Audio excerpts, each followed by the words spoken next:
Hey y'all, welcome back to Dibbler's Traditional Farm. I have been busy.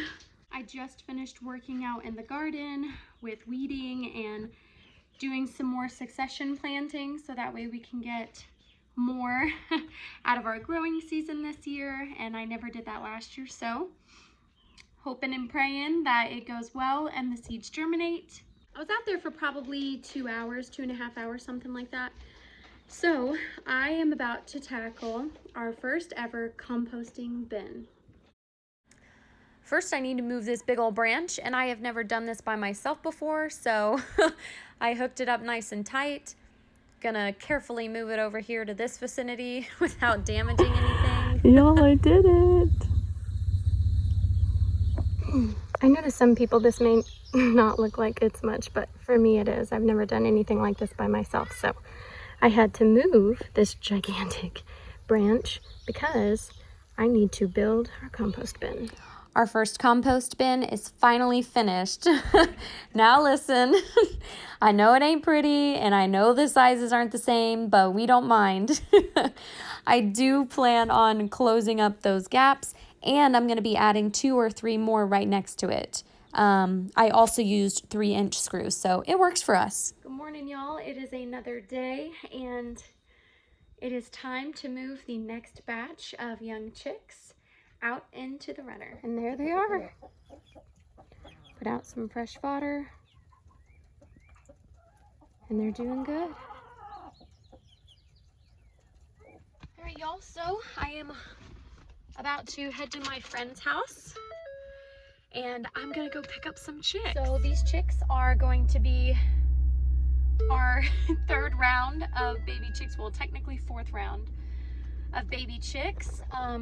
She used her own eggs and she hatched them out herself, just like we did with our other 2 batches of chicks that are now outside with the adults. And the reason why we wanted to get Rhode Island chicks is because we already have a lot of barred rocks, and the future plan is to have the expansion done on the chicken run. And what we're gonna do is we're going to have half of that barred rock and the other half Rhode Islands.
The newest members of the farm are now in their temporary home.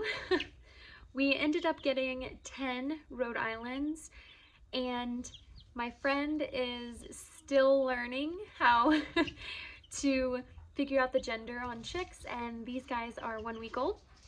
So we're hoping we got 1 rooster and 9 hens. Just harvested some Swiss chard, but I wanted y'all to look and see how our beets are doing. Look at the size of this one. Y'all, this is the first year growing beets, and I'm shocked. We've got a couple more patches that are just randomly throughout the garden, and I'm gonna go ahead and plant some more beets today and some more Swiss chard.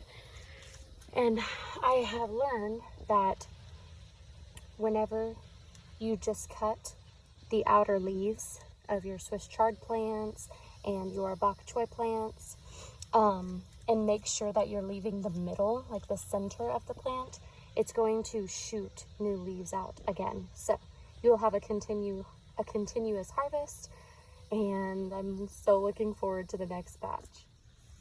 Some more exciting news. I have finally did some thinning on our tomato plants, and they're starting to blossom. I'm so excited. These are our Arkansas tomatoes. And last year I did thinning differently. Last year I left the suckers, for seasoned gardeners, you know what I'm talking about. For new gardeners, a sucker is another stem that comes right here in the elbow, and it'll start a new growth. I want to figure out for us if this year's kind of thinning is going to be better for our harvest, or if I should just do last year's, which was leaving the suckers and pulling off the first growth. So I don't know yet, we'll see. But I got so excited when I saw blooms coming on. And then these are our cherry tomatoes. I ended up doing 5 here. And then these are getting their blossoms too. I'm so excited. Okay, I went through, gave a really nice haircut, went ahead, harvested some sugar snap peas and some more basil. I needed to go ahead and pull some of the first of the sugar snap peas and just went ahead and replanted here as well. So I ended up planting some more sugar snap peas. I planted some more contender beans, Swiss chard, kale. So got some strawberry plants. I think it was 3 total, and I just put all of them together in a 10-gallon pot, I think is what that one is. So one of the big things that I have been wanting to update y'all on, it has been a roller coaster ride. I should have been working by now. I did my 40-hour training. I succeeded in that. I got my certificate.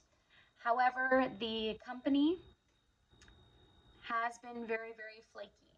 So my husband and I talked it over, and we think that they had just started the expansion to our location. So they don't have enough clientele for as many people that are in or close to the area I'm in. So that was a little bit of a bummer. It's been a month now since I haven't been working. So I went ahead and found another path. So I have drove by this huge structure so many times, had no idea what it was at the time. And the last time that I drove by it, I just kept hearing, you need to check it out. Go look at it, look into it. So I was like, okay, I'm gonna do it. And it is a 5-star daycare. I have never worked at a 5-star daycare. I've only worked at 3-star. And I was intrigued. I wanted to check it out. Never heard of the daycare before, so I did explicit research. And I was impressed. So I went ahead and booked an appointment on Tuesday. So I'm waiting to hear back from HR. And I have 7 years of childcare experience, plus the 40 hours, 40 hours of training to become an RBT. So that's just added to the resume. But I am really excited to start this next journey. And one of the best parts about this is it's under 20 minutes of a drive. So I'm really excited. I went ahead and applied for an assistant teacher. If you don't know, an assistant teacher is the second teacher. So depending on daycares, you're going to have 1 to 3 teachers in a room. You're going to have your master teacher, which is the one that has a CDA. You know, they can have a bachelor's and associates. It just depends on what they want to do. And then your second teacher is an assistant. Boop. And your third is going to be a floater. So I can become a master teacher. I had my CDA. It just expired last year. and I wasn't doing daycare, so I didn't renew it. But working with this daycare, they will pay for all of my classes, all of my training, college, anything that I want to do to progress my education. They'll pay for all of that. So I want to be an assistant for a little while, and then I'll renew my CDA and then move towards becoming a master teacher. Whenever I hear or know more, I will definitely let y'all know. I do have some future videos planned. We are going to be trying some new things, so make sure you stick around and hit that notification bell so you don't miss any future videos. I hope y'all are doing well. I hope you have a blessed week, and we will see y'all on the next video. Bye, guys.